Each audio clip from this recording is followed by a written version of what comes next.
কোন মুসলমান ঈমান যাদের আছে, কোন মুমিন তিনটা গুনাহ দুনিয়ায় করতে পারে না হুঁশ থাকতে। এই ভালো করে মিলাবেন, আমি গতানুগতিক কথা বলি না। কোন মুমিন পৃথিবীতে জীবিত থাকতে হুঁশ থাকা অবস্থায় তিনটা গুনাহ করতে পারে না। এ ঘোষণা দিচ্ছে কে? নাকি আমি বানালাম? এবার আল্লাহর ঘোষণা শোনেন, ওয়াল্লাযীনা লা ইয়াদউনা মা'আল্লাহি ইলাহান আখারা ওয়া লা ইয়াকতুলুনান নাফসাল্লাতী হারামাল্লাহু ইল্লা বিল হক ওয়া লা ইয়াজনুন। আল্লাহ পাক বলেন, এক নম্বরে তারা আল্লাহ বাদে অন্য কাউকে ডাকতে পারে না। আল্লাহ বাদে অন্য কাউকে যারা ডাকছে, কোন মুমিন এ ডাক দিতে পারে না। আজ কয়েকদিন ধরে একটা ভিডিও চোখে পড়ছে, জালেমরা তো বিদায় নিয়েছে আমরা দেখতে পাচ্ছি, তো বাংলাদেশে এখন নব্য অনেকেই মুনাফিকের আচরণ আরম্ভ করেছে। আল্লাহর ঘোষণা ছিল কি? কোন মুমিন পৃথিবীতে তিনটা গুনাহ করতে পারে না, করলে সে আর মুমিন থাকে না। এক নম্বরে আল্লাহর সাথে অন্য কাউকে আপনি ডাকতে পারবেন না। কিন্তু ভিডিওতে দেখলাম একজন, এদেশে অনেক বড় দায়িত্বে আছে, আমি নাম নিলাম না, উনি গৌতম বুদ্ধের প্রশংসা করছে। আল্লাহ বাদে অন্য কাউকে ডাকায় যেহেতু জায়েজ নেই, সেহেতু ওই জায়গায় আপনি যা বললেন আপনার ঈমান নেই। মুমিন হিসাবে আপনি যা করলেন আপনার ঈমান নষ্ট হয়ে গেছে।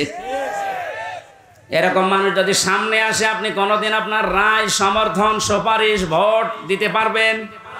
তাহলে কাফেরকে দেওয়া হবে। দুই নম্বরে, ওয়ালা ইয়াকতুলুনান নাফসাল্লাতী হারামাল্লাহু ইল্লা বিল হক। এই পৃথিবীর ময়দানে আল্লাহর ঘোষণা দেওয়া ব্যতীত আপনি কাউকে অন্যায়ভাবে হত্যা করতে পারবেন না। অথচ এই 5 তারিখের আগ পর্যন্ত আপনি তাকান, ন্যায় অন্যায় কোথায় পেয়েছেন? আমার সামনে কুষ্টিয়াতে 14 জন মানুষকে শহীদ করে দেওয়া হয়েছে। এই হত্যার সাথে টপ টু বটন একেবারে উপরের নির্দেশ, যত মানুষ জড়িত এরা একটাও আর মুসলমান মুমিন নেই, বিপরীতটা হয়ে গেছে। এরা যদি সামনে আসে কোনোদিন সুপারিশ করবেন, রায় দেবেন, ভোট দেবেন, সমর্থন জানাবেন। 3 নম্বরে, ওয়ালা ইয়াজনুন। মুমিন কখনো সজ্ঞানে স্বইচ্ছায় হুঁশ থাকার পর জিনা করতে পারে না। কিন্তু বাস্তবতা আমরা পুরো উল্টা দেখেছি। এই 17 বছর এত বড় দরবেশ, ওর ফেরেশতা দেখেছেন, মানুষের বউ জোর করে নিয়ে সংসার চালিয়েছে। জোরে বলেন নাউজুবিল্লাহ। কোরআনে কারিমের সূরা ফুরকানের আয়াত অনুযায়ী এই 3টা গুনাহ কোনো মুমিন করতে পারে না। সুতরাং যারা করছেন আপনারা মুমিন নেই। আর দেশে 96% মুসলমান কোনোদিন আপনাদেরকে সাপোর্টও করতে পারে না। আমি আশা করছি আপনি কথা মেনে নেবেন, কারণ এটা আমার নিজের কথা না, আল্লাহর বক্তব্য। আমি শুধু অ্যাডভার্টাইজ করলাম। কথা বলেন না কেন? মানবেন কিনা আপনার বিবেককে জিজ্ঞাসা করেন। নবীকে যে আল্লাহ 7টা নামে ডাক দিলেন, তার প্রথম নাম যেহেতু ইয়াসিন ছিল, ইয়াসিনের 2 নাম্বার অর্থ হচ্ছে সাজ্জিদুল বাশার। মানুষ হিসাবে দাবি করলে আপনাকে মুহাম্মাদুর রাসূলুল্লাহ মাস্ট বি, তাকে আদর্শ নেতা মানাই লাগবে। কেউ যদি না মানেন, আলাদাবুল মুফরাদের বর্ণনা, দুনিয়ায় যাদের আদর্শ, যাদের নেতা মুহাম্মাদুর রাসূলুল্লাহ ছিল না, এই মানুষটা মরণের পরে বিনা হিসাবে, বিনা বিচারে জাহান্নামী। এইটা আমি বানালাম। হ্যাঁ, এবার আসেন যে কথাটা বোঝানোর জন্য এতক্ষণ বারবার এদিকে ওদিকে যাচ্ছি, খুব খেয়াল করেন। মুহাম্মাদুর রাসূলুল্লাহ সাল্লাল্লাহু আলাইহি ওয়াসাল্লাম এখন নেই, আছে? বলেন না কেন? উনি যে আমাদের আদর্শ, আমার নেতা, উনি তো নেই। আমি এখন দেখে মেইনে চলবো কি করে? কোরআনে কারীম জানিয়েছে ইয়া আইয়ুহাল্লাযীনা আমানু আতিউল্লাহা ওয়া আতিউর রাসূলা ওয়া উলিল আমরি মিনকুম ইলা আখিরি আয়াত। সূরা নিসা 5 নম্বর পারার 6 নম্বর পৃষ্ঠা 9 নম্বর লাইনের 59 নম্বর আয়াতে আছে। এটা ফি জিলালিল কোরআনে পাবেন। আল্লাহ ডাক দিয়েছেন হে ঈমানদারেরা, আমি আল্লাহর আনুগত্য করো, আমার রাসূলের আনুগত্য করো, আর তোমাদের ভেতরে যারা উলিল আমর নেতৃত্ব দেয়, নেতা যারা, তাদের মেনে চলো। এ আদেশ মানা নফল না ফরজ? আরো জোরে বলেন। নামাজ যেভাবে ফরজ মনে করে পড়েন, এই আয়াতটাও মেনে নেওয়া লাগবে ঠিক ওইভাবে ফরজ মনে করে। কিন্তু শিক্ষার বিষয় এখানে যে আতিউ, এটা ফেল, এটা ভার্ব, এটা ক্রিয়া। এই শব্দটা আল্লাহ নিজের নামে আর রাসূলের নামে দিয়েছেন, কিন্তু উলিল আমরের আগে আল্লাহ শব্দটা দেননি। আমি যেই কয়টা তাফসীর আয়াতের সাথে মিলিয়েছি, সব মুফাসসির একমত, আল্লাহ রাসূলকে মেনে চলা লাগবে, কোনো প্রশ্ন করা যাবে না। আল্লাহ রাসূলের পরে কিয়ামত পর্যন্ত যারা দুনিয়ায় আসবে, যারা নেতা হবে, নেতৃত্ব দেবে, এদেরকে যদি আপনি মেনে চলতে চান, মাস্ট বি আপনাকে দেখা লাগবে এই লোকটা আল্লাহ রাসূলকে মেনে চলে কিনা। একটা যদি আমরা মেনে নিতে পারতাম, অনেকে যারা 41 সাল টার্গেট দিয়েছেন, 31 সাল টার্গেট দিয়েছেন, এত লাগবে না। আমার যতটুকু বিশ্বাস, এই 5 তারিখের পর থেকে আজকের এই 6 তারিখ, মাত্র এই 32 দিন, এই 32 দিনে যেভাবে পাল্টেছি আমরা, আপনি আর কিছুদিন সময় দেন, 16 থেকে এখন প্রায় 36% মানুষ এদেশে চাচ্ছে যে ইসলাম রাষ্ট্রীয়ভাবে কায়েম হোক। আমি আগস্টের 5 তারিখের আগ পর্যন্ত একটা জরিপ দেখেছিলাম বিবিসির, বাংলাদেশে 100 জনের 16 জন মানুষ চাইতো যে দেশে ইসলাম কায়েম হোক। কিন্তু আগস্টের 5 থেকে সেপ্টেম্বরের আজকে 7 তারিখ, মাত্র 32 দিনে, গতকালকের রিপোর্টও দেখেছি, এদেশে এখন 36 জন মানুষ চাচ্ছে এদেশে ইসলাম কায়েম হোক। একটু যেতে দেন সময়টা, 51 যখন হয়ে যাবে দেশের মানুষ যে ইসলাম এদেশে কায়েম হোক, কোনো মহারথী আর বাধা দিয়ে পার পাবে না। আর আমরা এটা দেখতে চাই। কথা বলেন না কেন? জালেমরা তো বুঝেছিল, পালিয়েছে। মুনাফিক অনেকে আছে, অনেকে বুঝে ফেলছে, এজন্য খালি তোড় জোড় করছে, না আর সময় দেওয়া যাবে না, সময় দেওয়া যাবে না। মানে এরকম পরিবেশ তৈরি করেছে কি আপনার বাবা নাকি? যারা তৈরি করে দিয়েছে বৈষম্য বিরোধী ছাত্র আন্দোলনের এই নেতা কর্মী যারা, এরা যা বলবে তাই হবে। আপনি কোথাকার কে, কি করেছেন আপনি 17 বছর? আপনি এখন বড় বড় ইস্যু তৈরি করে নিয়ে আসতেছেন। যারা এভাবে স্বাধীন মুক্তভাবে জীবনে চলাফেরা করার পরিবেশ তৈরি করে দিয়ে গেল, তারা যা বলবে আমরা তাই মেনে নেব। বেশি বাড়বেন না। জালেমরা বেশি বাড়ার কারণে এই পরিণতি হয়েছে। মুনাফিকরা যদি বেশি বাড়ে, মুনাফিকদের অবস্থা আরো শোচনীয় হবে। আমি সবচেয়ে বেশি আশ্চর্য হয়েছি গত বর্ষদিন, এই 17 বছরের ভেতরে কোনো বড় জালেম হোক আর ছোট জালেম হোক, কেউ সাহস পায়নি যে কোরআনে কারিমের কথা মসজিদে বলতে দেব না, এরকম সাহস কেউ দেখায়নি। কথা বললেন না কেন? আমি পাইনি। কিন্তু গত 2 দিনে অনেক জায়গায় দেখছি, জালেম তো নেই দেশে, মুনাফিক আছে। এই মুনাফিকেরা এখন সুর তুলছে মসজিদে, কিসের কোরআনের কথা মসজিদে বলা যাবে না। তার ঘোষণা শোনেন এবার, আমান আযলামু মিম্মান মানাআ মাসাজিদাল্লাহি আইয়ুযকারা ফিহা ইসমুহু ওয়া সাআ ফি খারাবিহা। সূরা বাকারা 114 নম্বর আয়াতের প্রথম অংশে আছে, ও মাগুরাবাসী, এটা রেকর্ড হচ্ছে, কালকে সারা দেশে ছড়াবে। আমার সামনে এখন এই 10,000 20,000 মানুষ না, আমার সামনে এখন 18 কোটি মানুষ আছে। সবাইকে উদ্দেশ্য করে বলছে, যারা একথা ছড়িয়েছেন যে মসজিদে কিসের কোরআনের কথা, আল্লাহর ভাষা দেখেছেন, আল্লাহ বলেন বড় জালেম আমার দৃষ্টিতে ওইটা যে আমার ঘর মসজিদে আমার নামের আলোচনা, আমার জিকির, আমার কোরআনের কথা বলতে দেয় না। সুতরাং ভুল করছেন আপনি, আপনি কিন্তু জালেমের খাতায় পড়বেন। আর জালেম হলে সে আল্লাহর টার্গেট। জালেমেরা টার্গেট কার? বলেন বলেন বলেন। আল্লাহ যদি কাউকে টার্গেট নেয়, কি হয়েছে দেখেছেন কালামানিকের? বিষ উড়ে গেছে। এই কথা বলছে না? আমি অপমান দেখেছি পৃথিবীতে বিভিন্ন মানুষের, তে কালামানিকের মতো অপমান আমি দুনিয়ায় দেখিনি। একটা টক শো থেকে যেন ডাবিং করে ওর কথা দিয়েছে, যা তাই বলে আমার বিসিতে মারবে, কি হারিয়েছে। এই জন্য যারা মুনাফিক আছেন আপনারা থামবেন। যারা আল্লাহ বাদে অন্য কাউকে ডাকার কথা বলে ওর তো ঈমান নেই, ও তো মুনাফিক। মুনাফিকও না, কাফের। এই কথা বলেন না কেন? কারণ মুমিন কোনোদিন আল্লাহ বাদে অন্য কাউকে ডাকতে হ্যাঁ, অন্য ধর্মের যারা আছে তাদের দেবতাকে ডাকবে, কোনো অসুবিধা নেই, ডাকুক, আরো ব্যবস্থা করে দেওয়া লাগবে। কিন্তু আপনি মুসলিম নাম নিয়ে আল্লাহর পাশাপাশি অন্য কাউকে ডাকবেন, আপনার ঈমান থাকবে না, আপনি বেঈমান হয়ে গেছেন।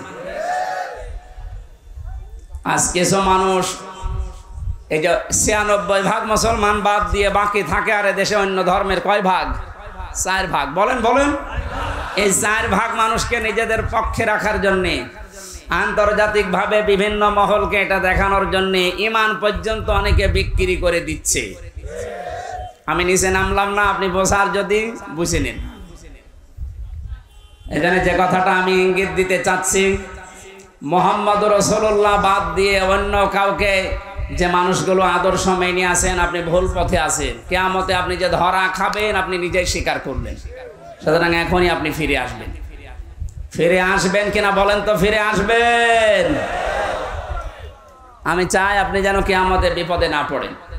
আমরা সবাই আল্লাহর বানানো জান্নাতে যেতে চাই ইনশাআল্লাহ। আমরা কোরআনে কারিমের একটা মাত্র আয়াত পড়েছি, সূরা তাওবা ১১৯ নম্বর আয়াত। এর ভেতরে যে কথাগুলো আছে এই কথাগুলো আমি তাফসীর আকারে বলার চেষ্টা চালাবো। আমা তাওফীকি ইল্লা বিল্লাহ। জেলা আমির সাহেব হাদিস পড়েছিলেন, পড়াটা উনি সময় পানিয়ে যেন ব্যাখ্যা করতে পারেন। এটা বাস্তবের সাথে আমাদের আজ মিলানো লাগবে। আন আবি হুরায়রা রাদিয়াল্লাহু তাআলা আনহু قال قال النبي সাল্লাল্লাহু আলাইহি ওয়াসাল্লাম, বিশ্বনবী বলেন, হযরত আবু হুরায়রা থেকে এটা বর্ণিত, মান কোরআন কোরআনা, যে ব্যক্তি আল্লাহর কোরআন পড়ে, ফাস্তাযহারাহু, এবং কোরআনকে যারা ইজহার করার চেষ্টা করে। ইজহার মানে আমি যতগুলো অভিধানে এজহার শব্দটা মিলিয়েছি, এজহার শব্দের শাব্দিক অর্থ প্রকাশ করা, স্পষ্ট করা, দাঁড় করানো, কায়েম করা। আধুনিক ভাবে এখন যারা হাদিস ব্যাখ্যা করছে তারা লিখছে এজহার মানে বিজয়ী করা। কোরআন যারা এদেশে আমরা পড়ছি, আমরা যদি এই মানুষগুলোই কোরআনকে বিজয়ী করার জন্য চেষ্টা চালাই, ফাহাল্লা হালালাহু ওয়া হারামা হারামাহু, এর ভেতরে বর্ণিত হালালকে হালাল জেনে মেনে নেওয়া, হারামকে হারাম জানার পরে ছেড়ে দেওয়া, আদখালাহুল্লাহুল জান্নাহ, নবীজি বলেন আল্লাহ তাকে জান্নাতে দিয়ে দিয়েছে। মাগুরাবাসী আমরা এখনো মরলাম না, অথচ আদখালা মাঝির শিখা দিলেন কেন? আমরা তো মরবো, কবরে যাব, এরপরে তো জান্নাত। নবীজি একই জানিয়েছেন, আদখালাহুল্লাহুল জান্নাহ, আল্লাহ তাকে জান্নাতে দিয়ে দিয়েছে। তার মানে কি? মুহাদ্দিসিন ইকরাম ব্যাখ্যা করতে গিয়ে হাদিসে লিখেছেন, সত্যি যদি কেউ কোরআন 4টা শর্ত মেনে পড়তে পারে, শুদ্ধ করে পড়ে, ওটা বোঝে, নিজে ওর উপরে আমল করে, আর ওটা মানুষের কাছে পৌঁছিয়ে দেওয়ার নিয়তে চেষ্টা করে, তাহলে কোরআন পড়ার অর্থ পেলাম কয়টা? শর্ত। কোরআন পড়ার শর্ত কয়টা? শুদ্ধ করে পড়া, নিজে বোঝা, ওটা নিজের ব্যক্তিগত জীবনে আমল করা, কাজে পরিণত করা। 4 নম্বরে ওই কথাটা মানুষের কাছে পৌঁছিয়ে দেওয়ার জন্য চেষ্টা করা। এই চারটা শর্ত মেনে যারা কোরআন পড়ে এবং কোরআনকে যারা ইজহার করার বিজয় করার চেষ্টা চালায়, এই যে ইজহার শব্দের শাব্দিক অর্থ যে বিজয়ী, এটার বাস্তব উদাহরণ সূরা সফের ভেতরে আল্লাহ দিয়েছেন।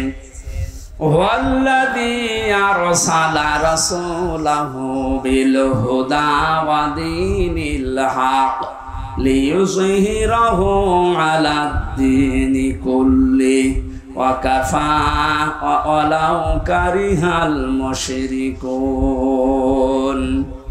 আল্লাহ বলেন তিনি সে আল্লাহ যিনি তার রাসূলকে সত্য দিন দিয়ে, জীবন বিধান দিয়ে দুনিয়াতে পাঠিয়েছেন। উদ্দেশ্য তার একটাই, লিইয়ুযহিরাহু আলাদ-দীনি কুল্লি, যত রকমের বিধান দুনিয়াতে আছে মানুষের তৈরি করা নিয়ম নীতি সবগুলো পেছনে ফেলে দিয়ে আল্লাহর কোরআনকে, ইসলামকে তিনি বিজয় করবেন। জোরে বলেন সুবহানাল্লাহ।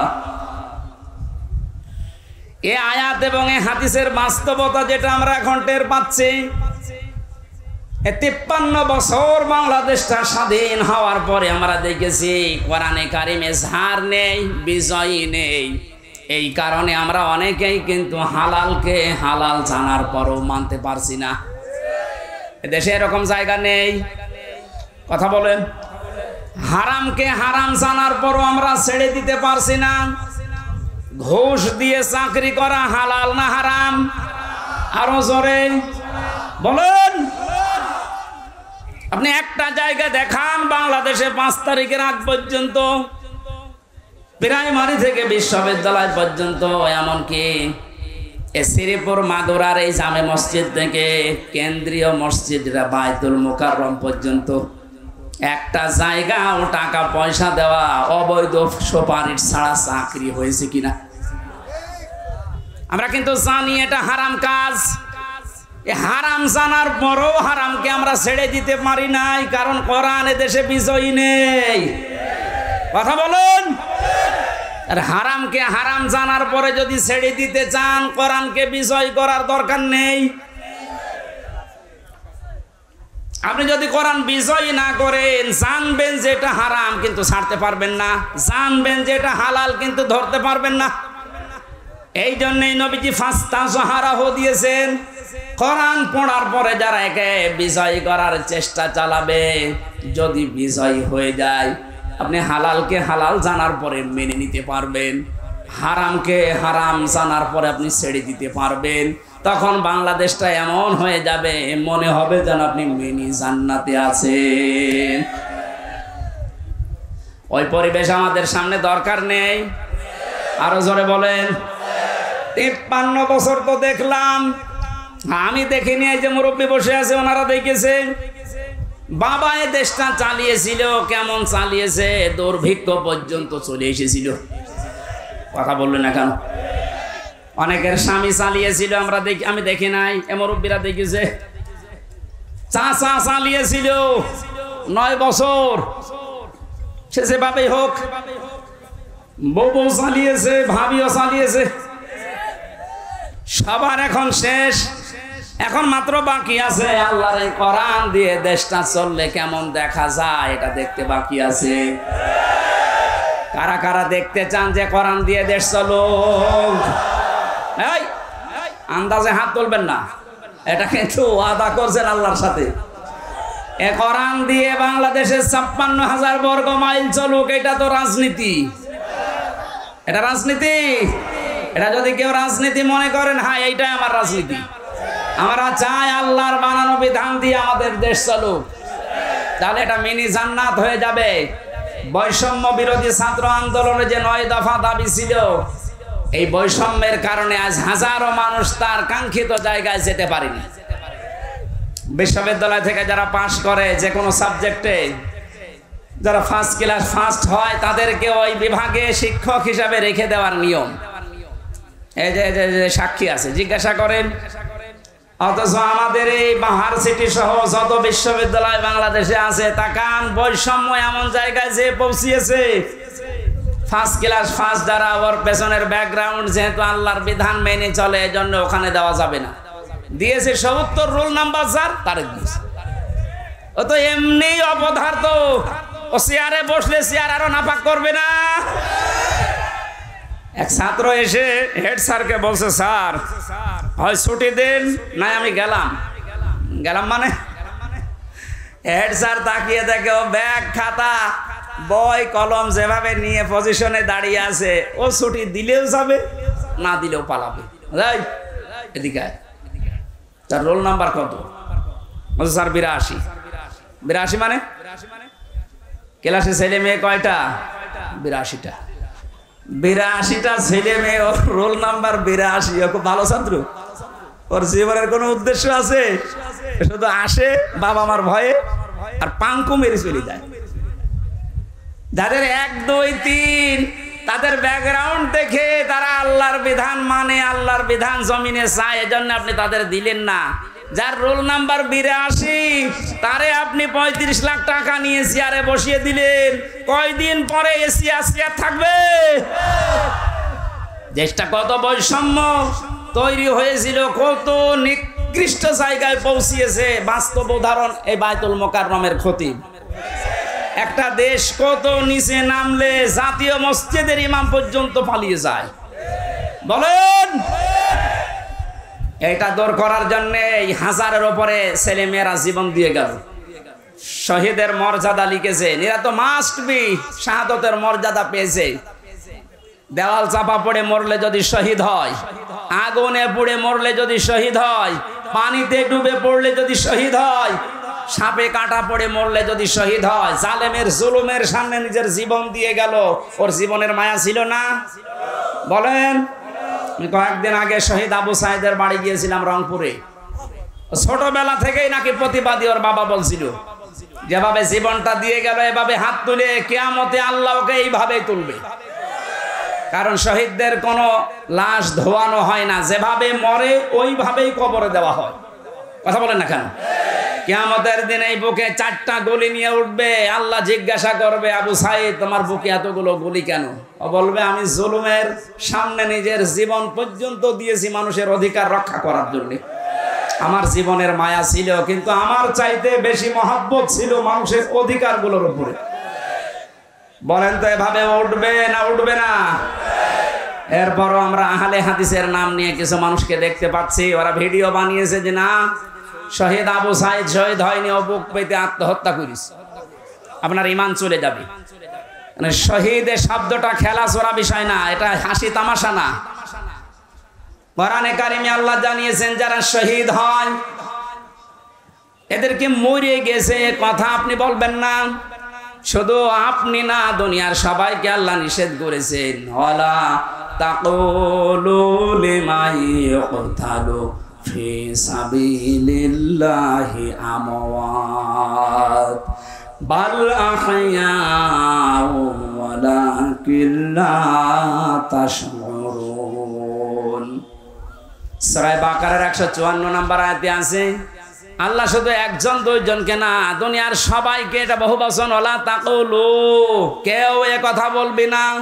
যারা শাহাদত বরণ করে তারা মরে গেছে এ কথা বলা যাবে না, বরং তারা জীবিত এবং তোমরা এটা টের পাও না।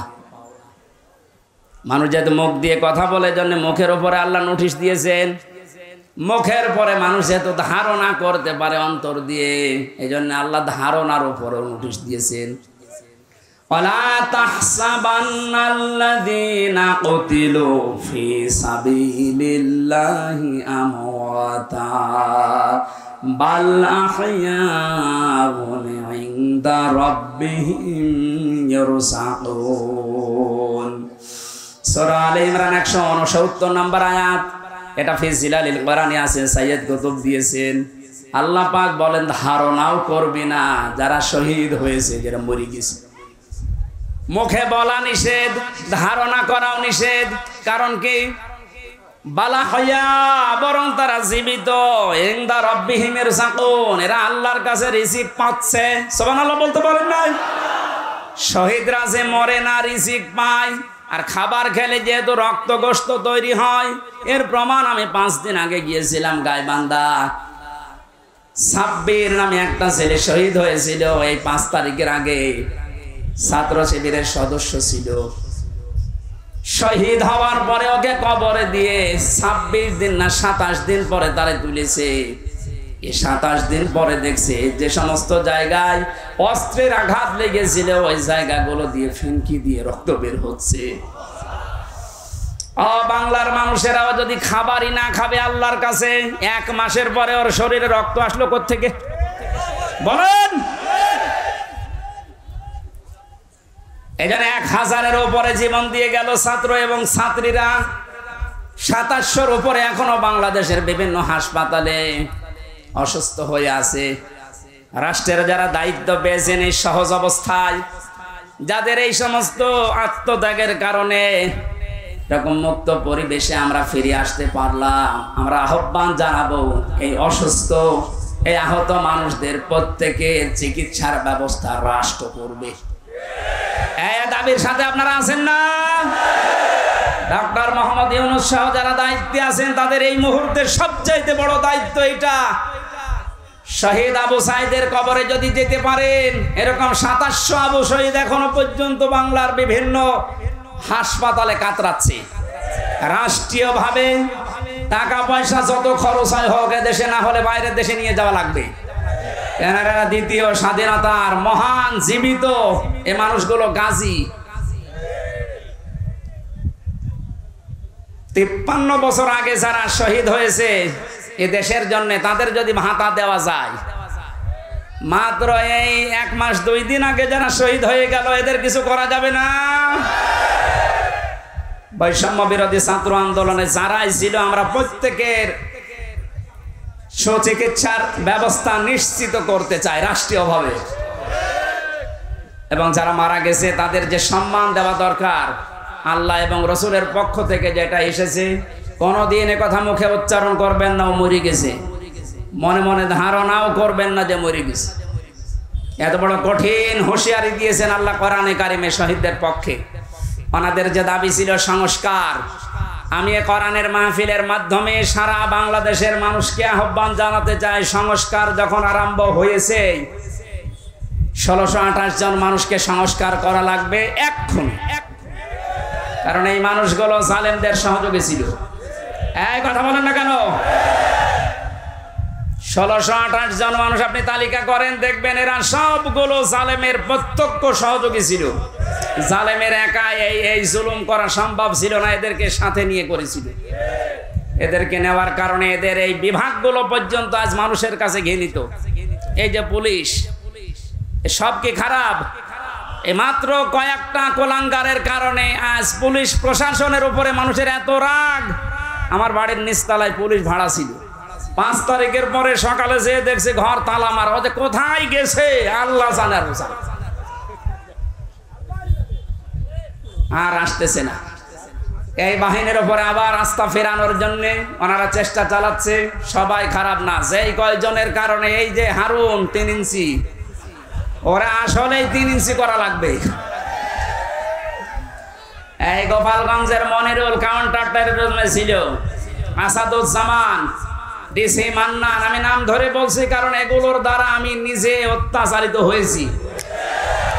এই মাদারীপুর ট্যাকের হাটের আমার মামলার আয়ু আজমি মিজানুর রহমান আমারে ধরার পরে আমার বাবার কাছ থেকে 10 লক্ষ টাকা নিয়েছে, বলেছেন আজ 100টা মামলা দেব। আমার বাবা গ্রাম্য মানুষ, সঙ্গে সঙ্গে 8 লাখ টাকা দিয়ে যে সমস্ত জায়গাতে ধার করেছিল ওই ধারগুলো এখন আমার শোধ দেওয়া লাগে। কয়েকদিন আগে আমার যত মামলা ছিল আদালত সবগুলো ঢিসমিস করে দিয়েছে। আদালত মামলা দেখে বলছে আমি কি দিয়ে বিচার করব, এর কোনো মাল নেই। আমি মনে হয় বলতে গেলাম যে স্যার আপনি তো এই 3 বছরও দায়িত্বে ছিলেন, এই মামলাটা আমার সিএমএম কোর্ট, জজ কোর্ট, হাইকোর্ট সহ প্রায় 31 থেকে 32 বার উঠেছে, আপনি তো দেননি। এখন বলবে যে আমার হাত বাঁধা ছিল, এখন তো হাত খোলা। এখন হাত খোলা না? আমরা চাই সারা দেশের যেখানে যেখানে হাত বাঁধা ছিল কারো হাত আর বাঁধা থাকবে না। সংস্কার যখন চলছে সবার হাত যেন খুলে যায়। কথা বলেন ঠিক কিনা? জালেমদের দোসর যেগুলো আছে সবগুলো পাল্টা, না এগুলো নতুন নতুন ইস্যু তৈরি করবে। সংখ্যালঘু নাম নিয়ে ওরা মানুষকে লাগিয়েছিল, কিন্তু হালে পানি নেয়নি। এক কথা বলছেন এখন এরপরে প্রধান বিচারপতিকে দিয়ে একটা কো করার চেষ্টা করেছিল, ছাত্র জনতা রুখে দিয়েছে, পারে নাই, আবার লাগিয়েছে আনসারদেরও হয়নি, কারণ 42,000 আনসার নিয়োগ হয়েছে এই দেশে, তার 32,000 সব গোপালী। আমরা যে 63টা জেলার মানুষ, আমরা কি ঘাস কাটছি? এই জন্য তো কোনো বাহিনী আর আসে নাই, প্রথমে এসেছে প্রথমে আনসার, কারণ সবই ওইটা। এটা দিয়েও যখন হাতে ভালে পানি নেয়নি, তখন লাগিয়েছে ডাক্তারদের, এটাও পারে নাই। গার্মেন্টসের শ্রমিকদেরকে লাগাবে সামনে, সব গোপন সংবাদ যাদেরকে দিয়ে ষড়যন্ত্র করে আল্লাহ সব ফাঁস করে দিচ্ছে। আমার মনে হয় জালেমদের যা চরিত্র, আর ওরা যেভাবে উপর থেকে কথা শুনতেছে, আপা আপনি ঘাবড়াবেন না, আপনি ঘাবড়ালে আমরা নরম হয়ে যাই। ওদের যা চরিত্র এ দেশের মানুষ আসলে জানে। দেখেন গোয়ালন্দ ঘাটের বেশ্যাদেরকে কয়েকদিন পর নামাবে। এত নিম্ন কথা আমি বলতাম না, কারণ ওদের চরিত্র তো এইটাই।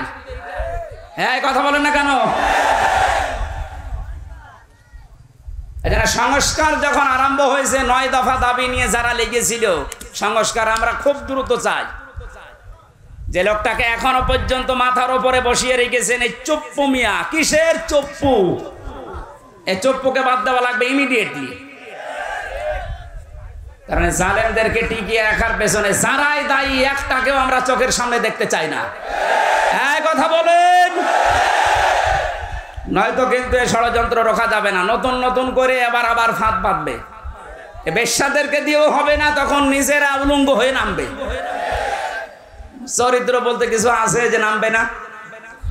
এত অত্যাচার করেছিল জেলখানার ভেতরে মানুষকে। আমার যে মামলা, মূল্য চুরি মামলাও না, সন্দেহ করে আমার ধরে নিয়েছে। আমার ওয়াজ শুনে নাকি কিটা উদ্বুদ্ধ হয়ে সংসদ ভাঙতে গেছে, এই ছিল আমার মামলা। আর আমারে নিয়ে রেখেছে ফাঁসির কন্ডেম সেলের ভেতর, রিমান্ডে নিয়েছিল মাটির নিচে, ওই যে আয়না ঘর বলে ওটা নিচে, আমি দেখে এসেছি। আমার কালো কাপড় দিয়ে চোখ বেঁধে, হাত পেছনে বেঁধে দিয়ে, তাও হ্যান্ডকাপ দিয়ে, যেটা লাগলে হাত কেটে যায়, পায়ের ভেতরে ডান্ডা বেড়ি দিয়ে 11 ঘন্টা আমার টাঙিয়ে রেখেছি। যা বলতে বলছি এটা বলা লাগবে, নয়তো আপনার বউ তুলে নিয়ে আসবো আমরা। বলেন নাউজুবিল্লাহ। এই মানুষগুলোকে বলে ক্ষমা করে দিন। কিসের ক্ষমা? কোনো ক্ষমা নেই এদের। কারণ এদের মাফ করবেন না আল্লাহ, কারণ ওরা আল্লাহর কাছে অপরাধ করে নাই, করেছে হামজার কাছে। যতদিন পর্যন্ত হামজা মাফ না করবে, ওকে আল্লাহও মাফ করবে। ইন্নামাস সাবিলু আলাল্লাযিনা ইয়াজলিমুনান নাস। আল্লাহ বলেন, অবশ্যই আমি নিজে মামলা দেব, কেস করব তাদের বিরুদ্ধে যারা মানুষ হয়ে মানুষের উপরে জুলুম করে। আল্লাহ কি ইয়াজলিমুনাল মুসলিমুনা দিয়েছেন? না, ইয়াজলিমুনান নাস। আমি কি মানুষের ভেতরে পড়ি না? আসতে বলেন। মানুষের ভেতরে পড়ার পরও 3টা বছর আপনি যোগাযোগ বিচ্ছিন্ন রাখলেন আমার আর মামুনুল হককে, কেন? আমরা কি মানুষের ভেতরে না? এ অত্যাচার জুলুমের সাথে টপ টু বটন যারা জড়িত, আমি জানতাম খবর নিয়ে মাঝে মাঝে বলতে, স্বরাষ্ট্রমন্ত্রী এ কথা জানিয়েছে, এই জন্য আপনাদের যোগাযোগ বিচ্ছিন্ন। আমরা মাফ করব না, যে মাফ করে করুক, আমার কোনো মাফ নেই। কারণ এদের কারণে আমার ছোট মেয়েটা এখনো পর্যন্ত আমার চেনে না। বাড়িতে গেলেও মনে করে এরকম হুজুর বহু আসে, এও একটা হুজুর। এই 3 বছরে তো আমার বন্ধু বান্ধব আমার যারা আছে, এই যে আমার বন্ধু, এরা বহু এই 3 বছরে গিয়েছে দেখা করার জন্য। আমার ছোট মেয়ে মনে করে ওই রকমই এক তালে বাসতেছে। আমি যে ওর বাবা, আমার চেনেই না। কত দুঃখ আমার ভেতরে, বলেন তো আপনি কোন কারণে এটা করলেন? বলে আমার কি অপরাধ যে আমার পালানো লাগলো? কি অপরাধ? এদিকে আসেন, আপনাকে আমি আয়না ঘরে ব্যারিস্টার আরমানের মতো 8 বছর না 8 দিন শুধু রেখে দেব। যদি আপনার কষ্ট না হয়, আপনাকে আবার আমরা ফেরত নিয়ে আসবো। আসেন। আপনি ধারণা করেন যে কি করেছি, কি করেননি? কি আপনার করার আর কিছু বাকি আছে? বাংলাদেশের 18 কোটি মানুষ যদি আপনাদেরকে মাফ করে দেয়, ব্যারিস্টার আরমানের বউ জীবনও মাফ করবে না। আমান আজমির নাম শোনেননি? লোকটা একটা ব্রিগেডিয়ার জেনারেল, সেনাপ্রধান হওয়ার সব যোগ্যতা তার ভেতরে ছিল। আর তাকে 8-9 বছর মাটির নিচে কবরের ছেলে রেখে দিয়েছে। আপনি কি মানুষ? আর এরপরও বলে আমার কি অপরাধ, কি অপরাধ যদি দেখতে চান আসেন, আপনাকে আমরা হাতে কলমে দেখাচ্ছি। জালেম যারা, এই জালেমদের সংস্কার এই মুহূর্তে আমরা আহ্বান জানাচ্ছি, যারা দায়িত্বে আছেন, কোনো দেরি করা যাবে না। খুব তাড়াতাড়ি ছাত্র জনতার এইটাই আসল উদ্দেশ্য ছিল যে আমরা সংস্কার চাই। এখন আবার নতুন করে অনেক জালেম মুনাফিক যারা, এরা আবার এই বৈষম্য আরম্ভ করেছে। এই সংস্কারকে যারা রুখে দিতে চাচ্ছে, যে সমস্ত জায়গায় সংস্কার হওয়ার দরকার 5 তারিখের পর থেকে অনেক জায়গায় আরম্ভ হয়েছিল, এই মুনাফিকরা আবার ওই জায়গাগুলো চালু করেছে। এমন এমন জায়গায় টোল নেওয়া আরম্ভ করছে, কিয়ামত পর্যন্ত মনে হয় টোল নিয়েই যাবে। অথচ ওই ব্রিজের টোল নেওয়া আরো 80 বছর আগে বন্ধ করার দরকার ছিল। হ্যাঁ, কথা বলে না কেন? এরকম সব জায়গায় আমরা এখন দেখতে পাচ্ছি আবার এই জালেম তো আর নেই, মুনাফিকরা আবার এই মাথা ছাড়া দিয়ে উঠতেছে। এখানেও সংস্কার করা দরকার। কারো বাবার জন্য দেশটা আমরা এভাবে মুক্ত করি না, যার জন্য করেছি, যার রহমতে দয়ায় তার বিধান দিয়ে আমরা এই দেশটা চালাতে চাই ইনশাআল্লাহ। আমরা যেন গজবে না পড়ি, বিপদে না পড়ি, মুসিবতে না পড়ি, বিশ্ব যেন আমাদের দিকে ভালো নজরে তাকায়, সেই কথাগুলো আজকের তেলাওয়াতকৃত আয়াত সূরা তাওবার 119 নম্বর আয়াতে আছে। আপনাদের কষ্ট হচ্ছে? জবান খুলে এবার কোরআন থেকে শোনার জন্য পড়েন। আউযু বিল্লাহি মিনাশ শাইতানির রাজিম। বিসমিল্লাহির রহমানির রহিম।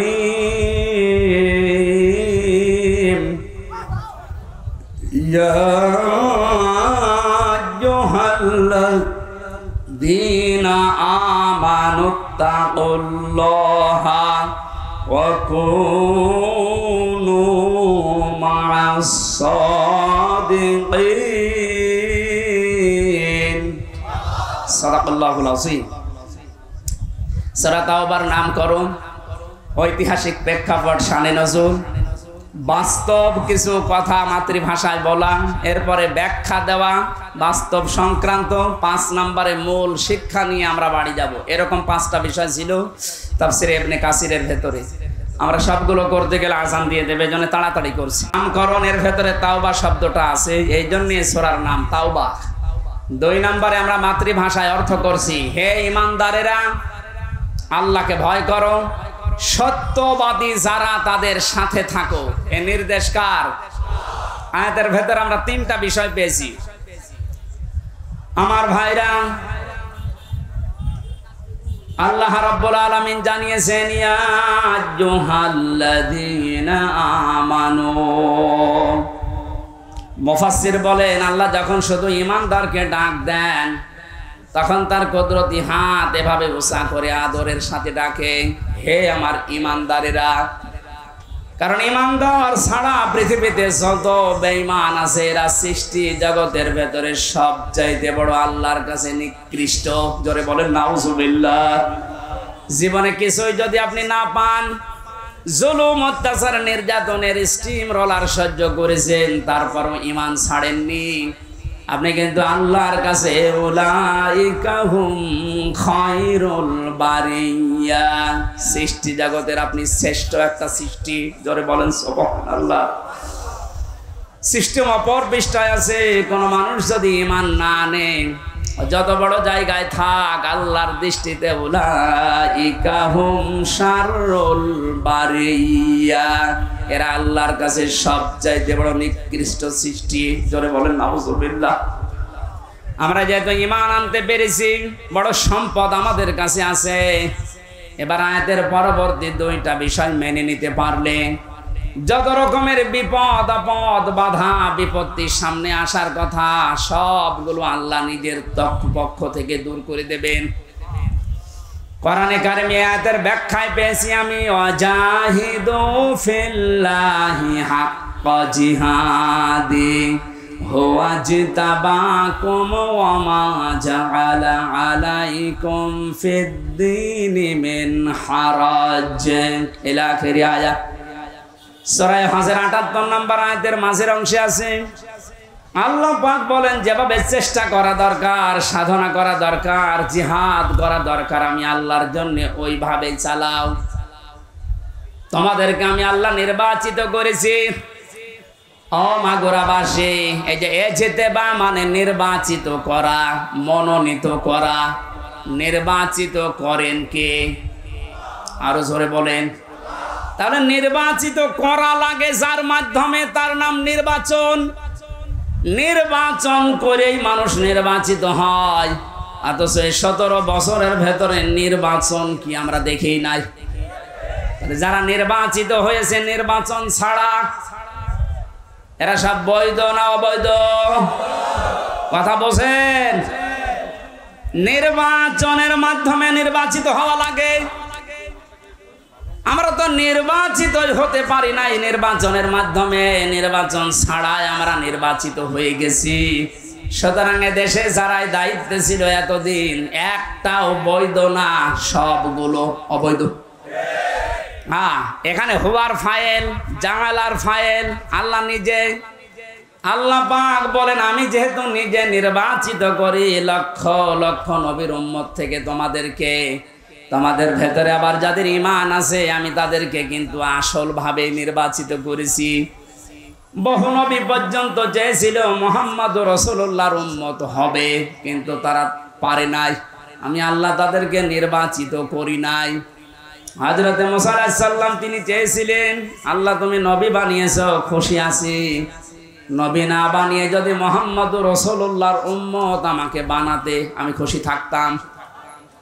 আল্লাহ পাক যেহেতু তাকে নির্বাচিত করেননি, এজন্য তিনি নির্বাচিত হয়ে দুনিয়াতে আর আসবেন না উম্মত হয়ে।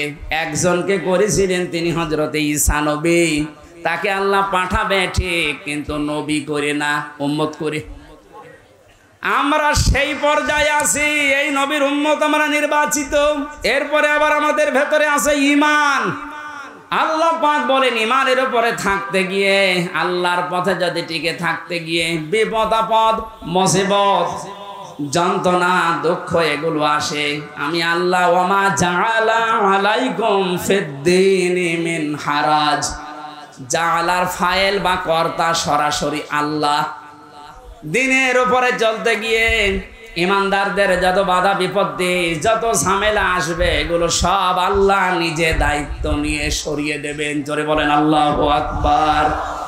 এটার বাস্তব আমরা কিন্তু দেখতে পাচ্ছি। এখন 5 তারিখে আমার মনে হয় আল্লাহ আয়াতটা কার্যকর করে দিয়েছে বাংলাদেশে।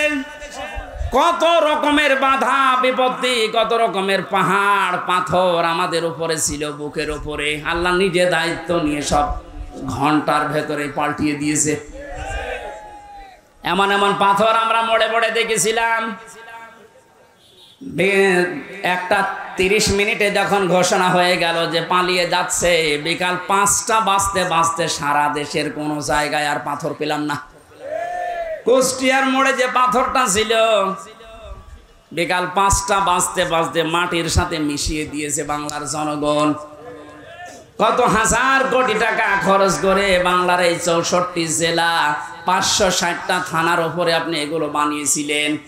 এই টাকাগুলো দিয়ে যদি আপনি রাষ্ট্রের কাজে লাগাতেন, যার জন্য এগুলো করলেন, একটাও তো কাজে লাগে না, সব মাটিতে শুয়ে আছে। এখন টাকাগুলো আপনার বাবার টাকা ছিল না, টাকা ছিল জনগণের। এই যে জালা, এর ফাইল যেহেতু আল্লাহ নিজে কর্তা, আমার মনে হয় আল্লাহ নিজে এই পাথরটা দায়িত্ব নিয়ে সরিয়ে আমাদের বুককে হালকা করে দিয়েছে। আলাম নাশরাহ লাকা সাদরাকা ওয়া ওয়াদানা আনকা বিজরাক আল্লাযী আনকাযা যাহরাক। আল্লাহ পাক বলেন, হে নবী, আমি আপনার বক্ষকে উন্মুক্ত করিনি। আপনার পিঠের উপরে যে বোঝা আছিল, এই বোঝাটাকে আমি আল্লাহ নামাইনি।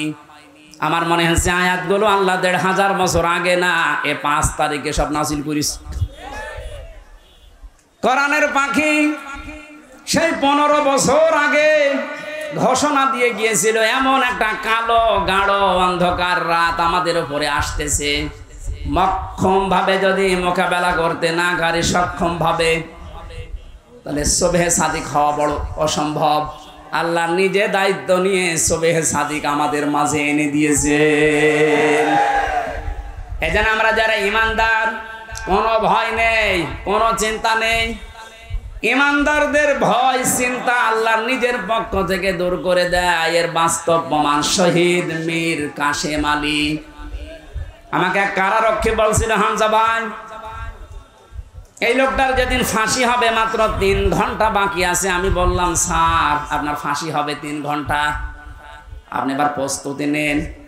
শহীদ মীর কাশেম আলী কারারক্ষী কুতুবউদ্দিন, এই যে রাজবাড়ি বাড়ি, আমার বলছে, হুজুর শেষ পর্যন্ত আমারে ডাক দিয়ে বলে, ভাই আমি ঘুমিয়ে গেলাম, 2 ঘন্টা পরে আমারে ডাক দেবেন। দেখলাম ঠিক ঘুমিয়ে গেছে। 2 ঘন্টা পরে ওনারে ডাকলাম রাত 9টায়, যেহেতু 10টায় একে ওনার ফাঁসি। ওঠার পরে গোসল করে ওযু করার পরে 2 রাকাত নামাজ আদায় করলেন।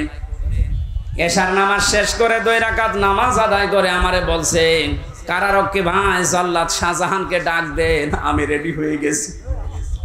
কারারক্ষী আমারে বলছে, আমির হামজা ভাই আমার মনে হচ্ছে উনি শ্বশুর বাড়ি যাওয়ার জন্য ব্যস্ত। অথচ মাত্র আর 1 ঘন্টা আছে। ও বাংলার মুসলমানের, আপনার কি মনে হয় এই কঠিন পরিস্থিতিতে? অথচ তার ছেলেটা গুম হয়ে আছে, ব্যারিস্টার আরমান, তার স্ত্রী অসুস্থ হয়ে আছে, তার দলের লোক হাজার হাজার পালিয়ে বেড়াচ্ছে, জেল খাটতেছে। 24 ঘন্টা তার দলীয় লোকজন আতঙ্কে আছে। এই অবস্থায় সে বলছে, আমি 2 ঘন্টা ঘুমিয়ে নিলাম, আমারে ডেকে দেন। আপনি বলেন তো ওই সময় কি ঘুম আসার কথা? কেন ঘুম এসেছে? কারারক্ষী বলছিল, ভাই ওনার ঘুম আসলো কি করে আমার এখনো মাথায় ধরে না। আমি বললাম, আমার ধরেছে। আল্লাহ পাক বলেন, ইন্নাল্লাযীনা ক্বালু রাব্বুনাল্লাহু সুম্মা ইসতাকামু তাতানাজ্জালু আলাইহিমুল মালাইকা। যারা এই কথা দুনিয়ায় বলতে পারে আমাদের রব আল্লাহ, আর এর উপর টিকে থাকতে পারে, আল্লাহ ফেরেশতা নাজিল করে তাদেরকে শুধু সাহায্য করে না। এটা যেহেতু তাতানাজ্জালু মুসারে বর্তমান, ভবিষ্যৎ, প্রেজেন্ট, ফিউচার, মালাকুন না দিয়ে আল্লাহ মালাইকা বহু বচন দিয়েছেন। যারা আল্লাহকে রব বলার পরে সত্যিই টিকে থাকতে পারে ইখলাসের সাথে, তাওয়াক্কুল করে, মাস্ট বি আল্লাহর ওয়াদা আল্লাহ পূরণ করবেই, তাদের জন্য ফেরেশতা আল্লাহ নাজিল করবেই। ফেরেশতাদের এসেছিল তার প্রমাণ, আল্লাহ তাখাফু ওয়ালা তাহজানু। ফেরেশতারা বলতে থাকে, কোনো ভয় পাবেন না, কোনো চিন্তা নেই। কিসের ভয়, কিসের চিন্তা? তাফসীরে ফি জিলালিল কোরআন সাইয়্যিদ কুতুব লিখেছেন, আমাকে যখন ফাঁসি দেওয়া হয়, যে ইমাম এসেছিল কালেমা পড়াতে, আমি ডাক দিয়ে বললাম, আপনি আমাকে কালেমা পড়াবেন, এর জন্য রাষ্ট্র আপনাকে বেতন দেবে। অথচ এই কালেমার দাওয়াত দেওয়ার কারণে আজ আমাকে ফাঁসি দেওয়া হচ্ছে। সুতরাং ইমাম ভালো করে শোনেন, আপনার কালেমা আর আমার কালেমা এক কালেমা না। আল্লাহ তাখাফু ওয়ালা তাহজানু। সাইয়্যিদ কুতুব আয়াতের ব্যাখ্যায় তিনি লিখেছেন, ফেরেশতা যখন কানের কাছে এসে বলতে থাকে, কোনো ভয় নেই, কোনো চিন্তা নেই, আপনার ছেলে মেয়ের জন্যে, আপনার দলের লোকের জন্যে, ব্যবসা প্রতিষ্ঠানের জন্য আপনার চিন্তা আসতে পারে, ভয় হতে পারে, আল্লাহ নিজে ওইগুলোর দায়িত্ব তার কুদরতি হাতে তুলে নিয়েছে।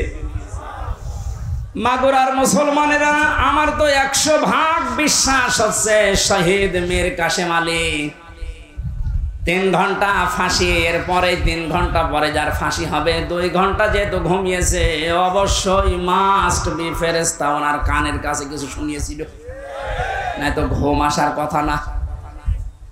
আমার তো কোনো চিন্তা টেনশন ছিল না, তারপর আমার ঘুম আসতো না 3 বছর। আর যার মাত্র 3 ঘন্টা পরে দুনিয়া থেকে বিদায় নেবে, তার ঘুম আসে কি করে? আপনার শুনতে যত সহজ মনে হচ্ছে, বিষয়টা অত সহজ না। ওই জায়গায় যদি আপনি পতিত হতেন, বুঝতেন যে বাস্তবতা কত কঠিন। কিন্তু ওরা এমন সহজ করে নিয়েছে। আল্লাতি কুনতুম তুআদুন, ফেরেশতা বলে, চিন্তা করবেন না, আল্লাহ তো সব দায়িত্ব নিয়ে নিয়েছে। ওই জান্নাতের সুসংবাদ নিয়ে এসেছি।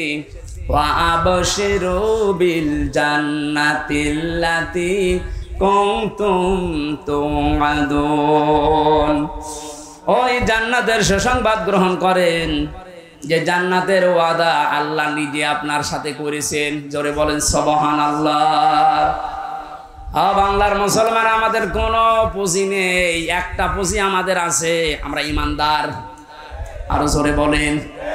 এটা দুনিয়ার সবচাইতে বড় পুঁজি আমাদের। ইমানদারকে আল্লাহ বেশি ভালোবাসেন, এই জন্য ডাক দিয়েছেন ইত্তাকুল্লাহ, আমি আল্লাহকে ভয় করো।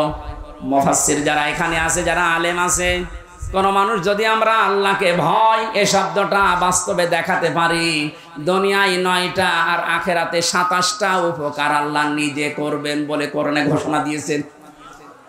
এতগুলো ব্যাখ্যা করতে গেলে অনেক সময় লাগবে, এজন্য আমি এক কথায় বলছি, তাকওয়া মানে আল্লাহর ভয়, ঠিক আছে, কিন্তু যেখানে যেই কাজ করবেন ওই কাজ করার আগে শিক্ষা এবং প্রশিক্ষণ নেওয়ার মাধ্যমে বাস্তব জীবনে ওই কাজটা সুচারুরূপে আঞ্জাম দেওয়ার নাম তাকওয়া। আশা করছি কথা বোঝা গেছে। এই তাকওয়া যদি কেউ অর্জন করে, তাদেরকে আল্লাহ জানিয়েছেন কুনু মা'আস সাদিকিন, সত্যবাদীদের সাথে থাকবা কাজে এবং কর্মে। তাহলে ধ্বংস আসবে না, বিপদ আসবে না, মুসিবত আসবে না, গজব আসবে না।